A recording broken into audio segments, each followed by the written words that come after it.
Jeff, thank you, Stefan, rather, and Jeff, thank you very much indeed for inviting me to this very prestigious world event. And following somebody like Tony is a bit of a hard act to follow, but it's a pleasure to be here in such illustrious company.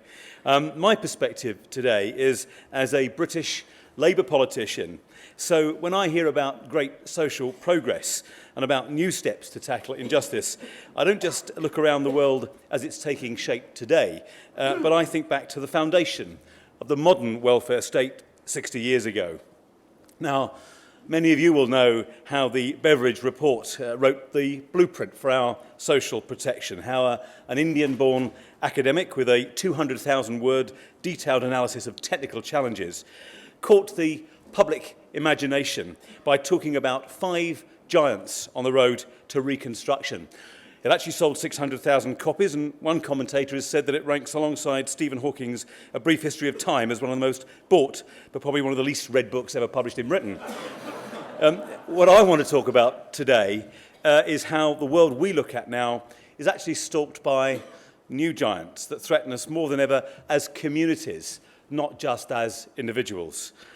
I want to talk about how this means a particular role for social entrepreneurship, allied with empowering government action and vibrant markets. What I think that means for business and for government, and in particular how we can tackle what can be the biggest frustration, social enterprises' access to capital. So first, how are the challenges that face our generation different from the ones that went before?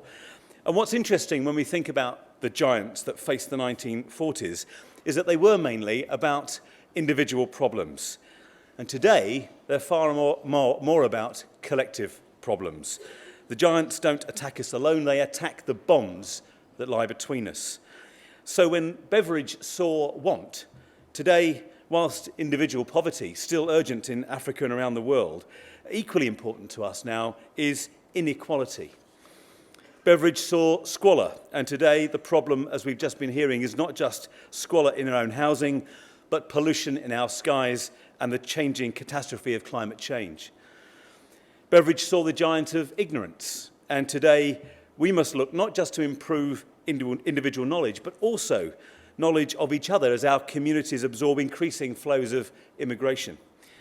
And Beveridge saw disease, and today, as we make progress against individual disease, in rich countries, we come up against social epidemics like obesity and diabetes, and globally, we face the societal problems of HIV/AIDS and drug-resistant TB. And finally, Beveridge saw idleness. And today, we can see untapped energies, not just for employment, but for social action. And we see it from fair trade to community action, individuals not content anymore to leave important decisions for others to make. But that analysis also shows how our generation's giants can be defeated, and in fact why social entrepreneurship is so important. Because yes, government action, of course, is important. Nothing can replace it in providing decent funding and public accountability. But partly because the new giants are social, not just individual, the power of the state needs to work with the restless impatience of the market and the moral concern of the individual. And social entrepreneurship, you, lie at the overlap of these 3 spheres. It has a force of gravity that is bringing each sphere closer to the others. So let me just say a few words about what I think the effects of this will be, starting with business. Now, as a global society, I think we need to recognise that maximising financial return is not the only, and indeed often not the best way of doing business. And I think we need to be more grown up about what we really mean by profit. Concentrating on financial return alone with little care to social or environmental detriment actually pits businesses against the societies in which they operate and ultimately against their customers. So mobilising social entrepreneurs has got to be a part of the answer to show that there is a better way. And that's important for 2 reasons. Because of what those social entrepreneurs can do, they fulfil a vital and catalytic role as a change maker, but also because of how they function, their very values. And it's both of these, I think, that challenge the way that mainstream businesses operate. They offer challenges to businesses in developed economies. For example, how to deliver much better services to the neediest in our society, how to keep staff interested and motivated, how to offer more value, how to differentiate themselves from the competition. And one interesting example, 15 years ago, the Cooperative Bank in the UK started ethical reporting, setting out its social and environmental impact. And I have to say, people at the time thought this was some sort of commercial madness, some woolly hippie thinking. Now, it's becoming the norm for businesses to tell their customers about their ethics, because it's customers that are demanding this information. The co-op challenged the mainstream, and in the end has changed that mainstream. And just as importantly, social enterprises offer challenges to global business. Fair trade, of course, being the most obvious example. And here in the UK, more and more people are choosing to buy fair trade. Consumers are showing that they are prepared to use their buying power to drive social change. But one thing I'm sure about, and many social entrepreneurs have made this point before me, one of the biggest tricks to solving the new giant evils in our world is to harness the power of the market. So what does all this mean for government? And I think the siren we must resist is the idea that somehow government action is no longer needed. Governments can lead the way. Governments are unlikely to solve the giant evils on their own, but without them, progress, I think, will be slow, if not non-existent. Because government can signal big shifts in behaviour.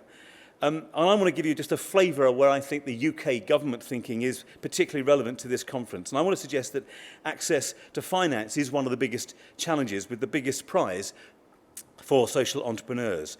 But first, let me mention regulation. I want to give a different example to the one that Tony gave us. I think social entrepreneurs are often in there early on challenging the status quo. And one example in the UK is a relatively small organisation, through direct action, started a movement to encourage shoppers to reuse shopping bags rather than take the free ones and offer at the supermarkets. Now, that then got taken up by the media in a big way. It has culminated now in measures in the recent UK budget to discourage the use of plastic bags. So in the end, behaviour right across the board has changed. And it's the right way for government to act is to spot opportunities and helpful challenges to the market, to develop policies and use its powers, often regulatory, to create the space for this much bigger shift, possibly a cultural shift in the whole economy. Second, I think government itself needs to be a better customer. In the UK, the government spends billions of pounds every year on goods and services, and we need to think about spending that money much more wisely and much more sustainably. We're encouraging, for example, the use of social contracts in commissioning of public contracts. These social clauses specify wider social outcomes as part of public sector tenders. And that means that provides more opportunities for social enterprises to win contracts and to grow their businesses. By growing larger, of course, they touch more lives, they have more significant impact.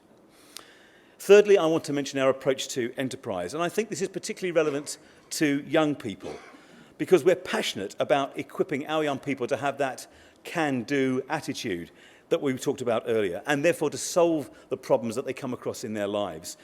And I'm pleased to say that all young people in the UK have guaranteed time in the curriculum for enterprise activity. But my main points that I want to make are about money, because I do think that it's only by mobilising mainstream finance that we can make social enterprise sustainable and to enable massive growth, huge growth on a scale that we need to tackle those giants. And that's not necessarily for government, but it can be made possible by government. And the UK, I'm pleased to say, is leading the way in understanding how this works for the third sector. If we can crack a new way of financing business which takes account of the social and environmental value as well as the financial bottom line, then I think we will come a huge step towards joining the power of the market with the power of the social entrepreneur. And what we need to realise is that real change cannot be financed by small change. And that means mobilising public and private wealth in a much bigger way. We need to develop concrete mechanisms, the how, for harnessing the potential of the millions in the mainstream markets and the pennies in people's pockets. You may have heard the old adage, you can give a man a fish and you feed him for a day, teach a man to fish and you encourage overfishing, you contravene EU quotas, you deplete already fragile fish stocks, and you reduce the biodiversity of the world's oceans.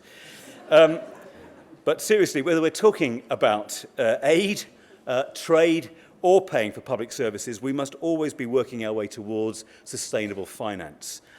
In an uncertain world, that is more important than ever.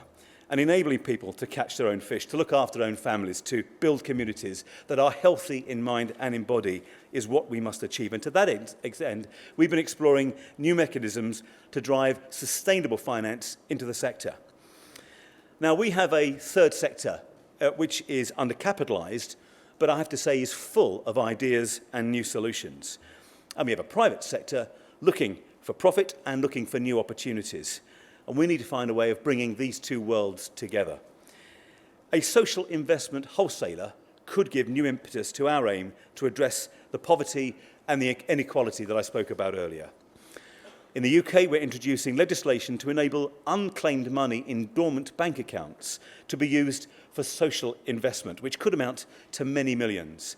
If resources permit and subject to some state aid implications, we want to see a proportion of those assets used to strengthen finance provision for social investment.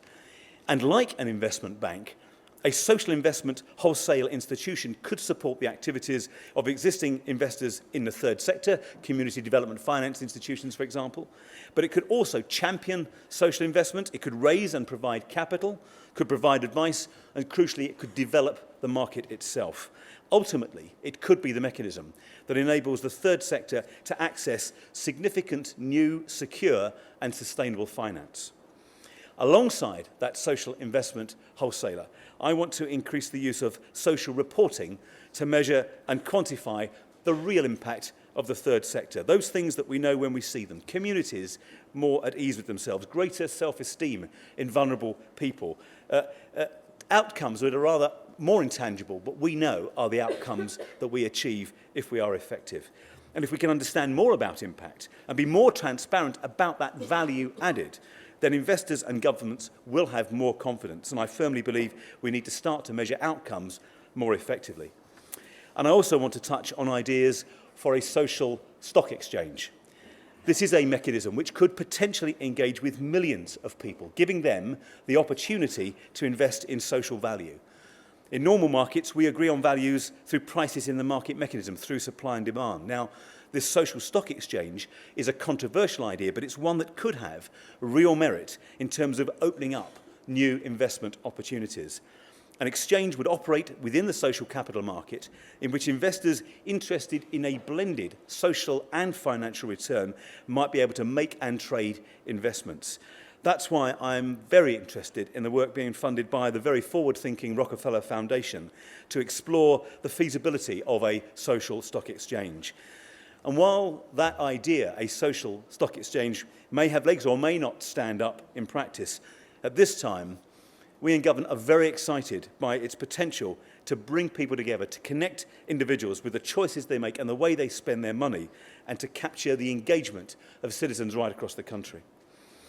And before I end, I just want to share with you a story which I think illustrates my central thoughts about the idea of a community's social capital and why it's so important. Last summer, I visited a charity called St Giles Trust. They work with ex-offenders and disadvantaged people to help them get their lives back on track. Now, St Giles are paid to provide advice to offenders, but the St Giles approach is to train ex-offenders so that they themselves become qualified advice workers. So that means the services are provided by those individuals who have got first-hand experience of the issue that they're addressing. And by working in that way, they do much more than simply provide advice. They create goodwill. They show other ex-offenders how others have changed, and they become an inspiration and a role model for those people. They're often able to offer employment to those ex-offenders that they have trained. In the round, they have created something very precious to our communities. They've created social capital. And one volunteer at St Giles Gym that I met had been in and out of prison since the age of 15, served 9 custodial sentences. And he first came into contact with the St Giles Trust while he was in prison. 6 months after coming out, he successfully applied for a job supervising and mentoring a team of 12 ex-offenders who are being trained themselves to earn formal qualifications. I strongly believe that we can help to scale up these enterprising models, which in turn scale up the building of that vital social capital. But let me end by returning to Beveridge. I said at the start he laid the blueprint for our welfare state, but that's actually not the whole story. At the end of the 19th century, the social researcher Charles Booth confronted the arguments that there was no real poverty in Britain. He showed there was, exactly where it was, and just how deep it was. And working for him was a young woman, later known as the socialist campaigner Beatrice Webb, who a quarter of a century later confronted the arguments that the best response to poverty was the workhouse and penal conditions. And Beveridge worked for Webb on that report, and 30 years later drew on its ideas for his own report. Working for Beveridge was a young academic called Harold Wilson, who 20 years later was Labour Prime Minister and helped extend the welfare state to the challenges of his time. Now, that kind of change, and the change now, takes risks, and it takes experiments. And in a sense, I think we should see social entrepreneurship as the latest form in that continuing evolution. A new experiment in the journey from philanthropy to state action to a new partnership between state, the market, and the individual. And I am profoundly hopeful of what social entrepreneurship can achieve.